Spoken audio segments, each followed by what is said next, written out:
लगातार हुई बारिश से गिरा गरीब का आशियाना, गृहस्थी का सामान हुआ खाक। उत्तर भारत के कई हिस्सों में लगातार 3 दिनों से हो रही बारिश के बाद जिले भर में दीवार धंसने, रोड खसकने, खेतों में जलभराव और घर की छत गिरने जैसी कई घटनाएं सामने आ रही।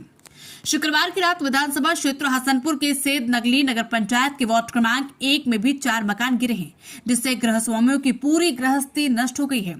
3 दिन से लगातार हो रही बरसात से गांव के निवासी बीरबल पुत्र मंगला का मकान भर-भरा कर गिर गया। गनीमत रही कि घर के लोग बाहर बरामदे में सोए हुए थे, जिससे बड़ा हादसा होते होते टल गया। बीरबल का मकान 10 साल पुराना हो चुका था। मकान गिरने से गृहस्वामी के घर में रखा गृहस्थी का सामान, राशन, कूलर, बर्तन तथा कपड़े सब नष्ट हो गए। इससे उनका लगभग 50,000 रुपए का नुकसान हो गया है। इसी तरह गांव निवासी चंद्रपाल पुत्र शिवचरण का भी मकान बरसात के पानी में गिर गया। हालांकि उनका ज्यादा नुकसान नहीं हुआ, लेकिन गृहस्थी का सामान खराब हो गया।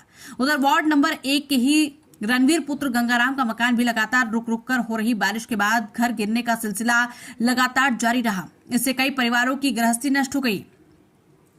बता दें कि भारी बरसात से ग्रामीण क्षेत्रों में जहां मकान गिरे, तो वहीं किसानों की धान की पकी हुई फसल को भी भारी नुकसान हुआ। किसानों का कहना है कि कुछ खेत तो ऐसे हैं जिनमें फसल कटी पड़ी है, लेकिन बरसात होने से धानों की कटी फसल पानी में ही डूब गई और खराब हो गई। प्रदेश सरकार भी हर कठिन परिस्थितियों में किसानों के समक्ष खड़ी होकर उनकी परेशानियों को दूर करने का प्रयास करती रही है। देखना होगा कि क्या इस बार भी किसानों के हित में सरकार कोई निर्णय लेगी।